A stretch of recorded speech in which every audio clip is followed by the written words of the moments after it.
आज खऱ्या अर्थाने एक विषय राहून गेला आणि आज जागेचं खरेदी खत, अंतिम खरेदी खत गुरव समाज रायगड ठाणा मुंबई संस्थेची स्वतःच्या मालकीची जागा रायगड जिल्ह्यातील पेन धामणी येथे खरेदी खत प्रक्रिया, अंतिम खरेदी खत प्रक्रिया पूर्ण करून आपल्या नावावरती झाली। निश्चित घर चलो अभियान सुरू असताना अनेक प्रश्न, समाज बांधवांचे अनेक अनुभव या ठिकाणी आपल्याला निश्चित आले।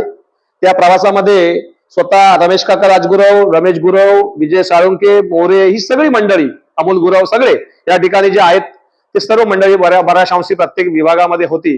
परंतु एक प्रश्न निश्चित पुढे आला की रायगड जिल्ह्यामधील पेनच का, अन्य ठिकाणी का नाही? म्हणजे भिवंडीच्या माणसांनी जर विचारलं तर बाबा पेनच का, त्याला आम्हाला त्याचा उपयोग काय? कल्याणच्या माणसांनी विचारलं तर मला एक समाज बांधवांना एवढीच विनंती करायची आहे की आपलं रायगड ठाणा मुंबई संस्थेचं जे कार्यक्षेत्र आहे त्याचं सेंटर पॉइंट जर पकडलं तर माझ्या हिशोबाप्रमाणे मला ज्यातलं ज्ञान आहे ते म्हणजे पनवेल किंवा नवी मुंबई। कारण रायगड ठाणा मुंबईचं सेंट्रल प्लेस पनवेल किंवा नवी मुंबई। आणि आजचे जे बाजारभाव आहेत जागेचे, म्हणजे आज नवी मुंबईमध्ये 1 गुंठा जागा सुद्धा करोड रुपया किमतीच्या बोलीभाषेने तिथे विकली जाते। मध्यंतरीच्या काळामध्ये खोपोली सारख्या ठिकाणी हे सभागृह व्हावं याच्यासाठी सुद्धा प्रयत्न केले गेले। दत्ताजीराव मसूरकर आमचे ज्येष्ठ मार्गदर्शक, खोपोलीचे माजी नगराध्यक्ष, यांनी सुद्धा प्रयत्न केला आणि हे रेल्वे ट्रॅक जवळ असल्यामुळे ते खोपोलीला व्हावं याच्यासाठी काही सुरुवातीच्या काळात आम्ही हे खरेदी खताची ही जागा फायनल करायच्या अगोदर प्रक्रिया चालू होती। परंतु स्वतः दत्ताजीराव मसूरकर आमच्या सर्वांचे आप्पा यांनी पण सांगितलं की बंडोपंत खोपोलीला सुद्धा जागा घेणं शक्य नाही, कारण जागेचा जो भाव आहे हा 15 लाख रुपये प्रति गुंठा। कारण रायगड ठाणा मुंबईच्या दृष्टीने खोपोली एक सोयीस्कर होतं, परंतु पाली वगैरे हे सुद्धा एका बाजूला पडणार आहे। पेन तर आता मुंबईच्या जवळ आपण गेलेलो आहोत, अटल सेतू आहे। आज पेन पासून मुंबई साधारण गुगलवरती आपण जर मॅपवर टाकला तर 70 किलोमीटर वरती मुंबई दाखवतं, 1 तास 10 मिनिटांमध्ये मुंबईत आपण पोहोचतो। तर माझ्या माहितीप्रमाणे पेन हे निश्चित सेंट्रल प्लेस आहे। भविष्य काळामध्ये त्याचा आपल्याला आढावा सुद्धा म्हणजे अनुभव सुद्धा येईल। आणि खऱ्या अर्थाने आज आपण ही संस्थेची जी जागा फायनल केलेली आहे या जागेची मूळ किंमत प्रति गुंठा 8 लाख रुपये होती। आज त्या पेन खोपोली रोडवरती कधीही कोणी समाज बांधवांनी, रायगड ठाणा मुंबईतल्या कार्यक्षेत्रातल्या बांधवांनी यावं आणि व्यक्तिगत चौकशी करावी की 8 लाख रुपये प्रति गुंठा जागा आहे। परंतु जे जागेचे मालक आहेत, विशेष करून त्यांचं शिरीष वासुदेव मानकवळे यांची आपण जी जागा घेतलेली आहे ती जागा त्यांनी 5.5 लाख रुपये प्रति गुंठा, आणि विशेष करून जागा खरेदी करत असताना एखाद्या व्यवहारामध्ये कुठलीही जागा घेत असताना रोख रक्कम ही जागेवर द्यायची असते।